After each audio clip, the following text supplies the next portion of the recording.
loved and supported and taken care of my son Nathan, who's 11.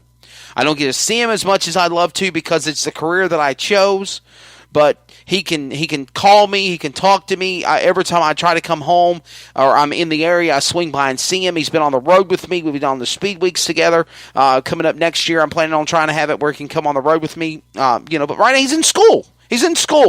And education is important. Being with his mom's important. And we try to make it work. I don't want to go off subject of talking about separations or this is by no means a marriage counseling or a divorce podcast. This is about motorsports on Finish Line. But I can tell you that as somebody that's been separated for about 7 years from my ex-wife Tabitha, we have a good relationship for our son. And again, whatever Cody or whatever's going on in his life, that's something he's going to have to get straightened out. But for people to maliciously take his mugshot or share and copy his file of being in trouble, I know it's on public record. I'm not saying that. I'm not denying that iota. But there's credibility here. There's a word, respect.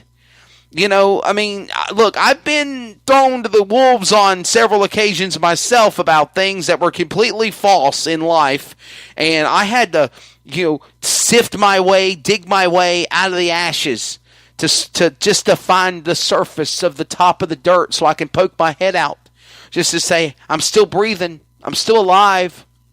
You're trying to knock me down, but I'm going to get back up again. That's why I love that Chumbawamba song. So I just have to say in regards to Cody and whatever he's dealing with as being Scott Bloomquist's crew chief, and getting arrested at Volusia. I hope you find peace and compromise in whatever it is that you're dealing with, whatever demons you're facing. I hope that somehow you can mend fences and fix whatever problems are going on between you and your ex or with the baby's mama. And y'all can be able to resolve this because, yes, I believe you need to take care of your children. I'm a father of a divorced marriage, and even though I'm divorced and single, I still have responsibilities in life, and one of my obligations is to take care of my son Nathan. So there's been no time ever that I've ever gotten any trouble over not taking care of my son. I might be a couple of weeks late sometimes because of weather or not getting money from certain people that owe it, and that's a struggle. That's stressful.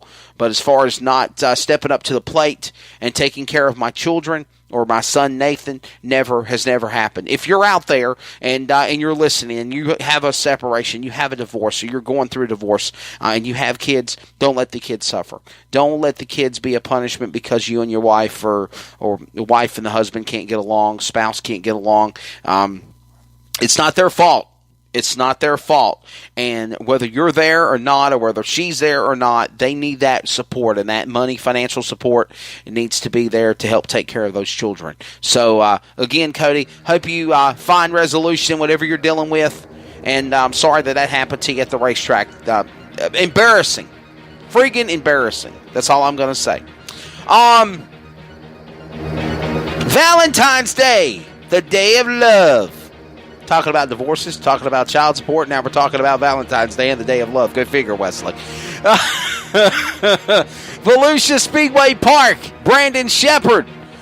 Total domination. How about it?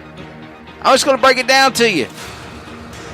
Scott Bloomquist runner-up, Don O'Neill, Ricky Wise, Tim McCready.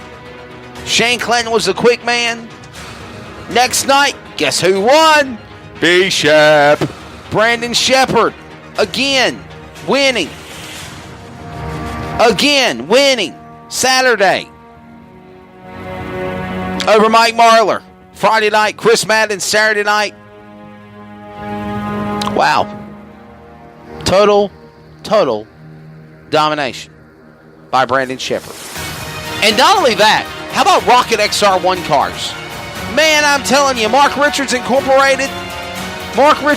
Incorporated, Attaboy to you, brother. You got some bad missiles. Somebody put me in a rocket. Total domination by Rocket Chassis at the Winter Nationals at Speed Weeks. From Golden Isles, right out of the gate, won by Turbo Tyler Erb, to Screven, to East Bay, and Volusia. Rocket Chassis dominated in the industry of wins. Couple of Longhorn wins, but for the most part, Rocket. Rocket Chassis done phenomenal. Rocket XR1 even better. I need to talk to them about being a sponsor on this show. Real quickly, we're going to take a look at the midget results for the USAC National NOS Energy Drink Sprint Cars. They've only ran 2 events this year, and of course, that was dominated by Tyler Courtney. Tyler Courtney, a.k.a. Sunshine, out of Indianapolis, Indiana. Tyler Courtney won both February 8th and February 9th with the USAC NOS Energy Drink Midget Championship Series. A $3,000 payday both nights to Tyler Courtney.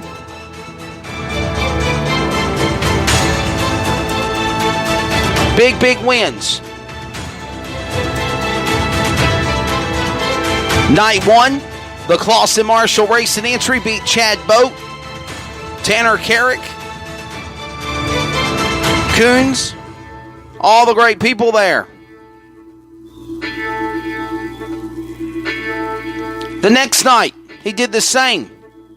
He turns around and he goes to Bubba Raceway Park with the sprint cars, with the AMSOIL National Sprint Car Series.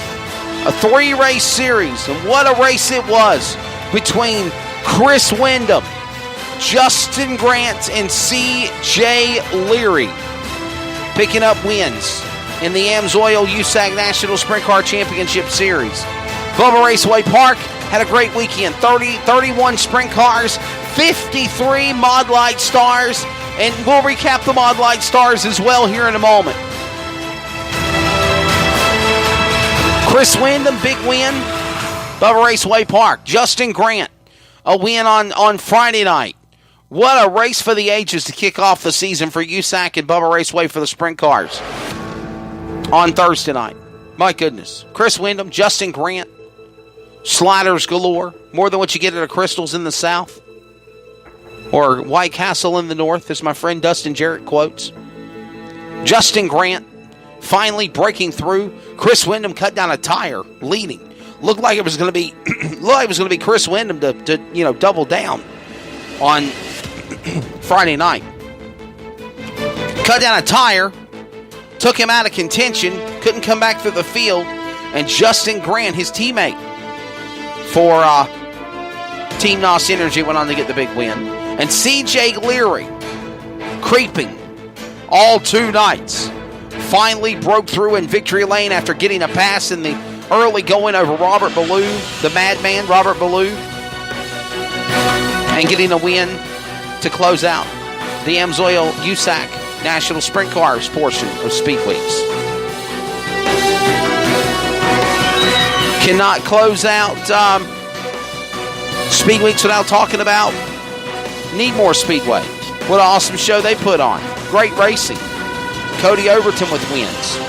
Dalton Cook with wins. Joseph Joyner breaking through with the National Late Model Supercar Series at Southern Raceway in Milton, Florida, getting big wins.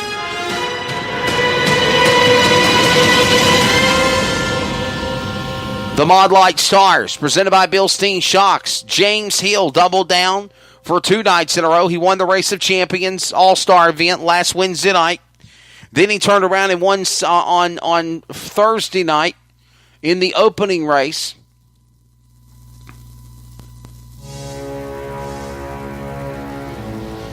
An awesome show that they put on. And then, of course, I look and I see all the history that Corey Babbitt done in the industry. He got himself a Friday night win, a Saturday night win, going to, of course, all the great people on the Mod Light Stars program. What a great show that they had put in coming in. I mean, there were drivers that made the trip that were all the way from Canada, Quebec, Arizona, 30-plus hours to make trips to come and compete in the race. I mean, it's phenomenal what a show they put on. The Bud Light Stars, presented by Bilstein Shocks. What an awesome racing program they had. Awesome performance, and shout out to Bill Bauer and everybody, of course, with Bilstein Shocks and the Bud Light Stars. An awesome event. A great time was had. Nearly $30-something thousand handed out in money and more. And congratulations again to all of the great people there, passing and going on and doing newer things. You've got, of course, the legacy that is the Bud Light Stars, where it's going, where it's becoming. They're talking about getting into the crate late model racing world. So again, it's phenomenal what these little small-scale Mod Light modified cars have done and where they're going in this industry. We had a really good time with them at Bubba Raceway Park, in addition with the USAC AMSOIL National Championship Sprint Cars. Now, with all that said, NASCAR at Daytona and Speed Weeks. What a phenomenal Speed Week. I like Speed Weeks, with the exception of the race on Thursday night, which I really didn't even get to see because I was working another race on Thursday night. Seeing the race highlights. Thursday Blow. Guys, they're locked in the show. Okay, I'm just going to be bluntly honest with you here. They're locked in the show. So they're not going to do any crazy evasive moves, stupid, to mess their cars up. Because you're in the Great American Race. The race itself was phenomenal. I thought the Daytona 500 was an awesome event. Me and my friend Brad was at his work place of business the other day, looking at the race highlights, and the race had it all. If you like 3 and 4 wide racing, it had that. If you like the crashes and smashing and bashing and sparks flying and sheet metal tore up, it had that. If you like the emotion of a race team finishing 1, 2, 3 in the 500, like we saw with Hamlin and Joe Gibbs Racing with Denny Hamlin, Kyle Busch, Eric Jones 1, 2, and 3. It had that. Paying respects to somebody very well known in the industry like J.D. Gibbs. It had that. For Hamlin to win the race, and I mean this with no disrespect, but they have gone through the hell that they've gone through with the passing of J.D. Gibbs and so many other people. We lost Glenn Wood. We've lost recently Dole Ford. He passed away last Friday. Flagman of NASCAR, in my opinion. One of the best. I know a lot of people say Harold Kinder was one of the best flagmen of the sport. Well, in my day and age, when I was young watching racing, Dole Ford was the guy on the flag stand. Before I ever wanted to be a broadcaster, I wanted to be a flagman. So, thoughts and respect and love to the Dole Ford family. But yeah, I mean, to have Denny Hamlin do what he did and win successfully at Daytona, paying respects to Joe Gibbs Racing and all the great homage that went with it, phenomenal. The Xfinity race, props to my good friend Michael Annett.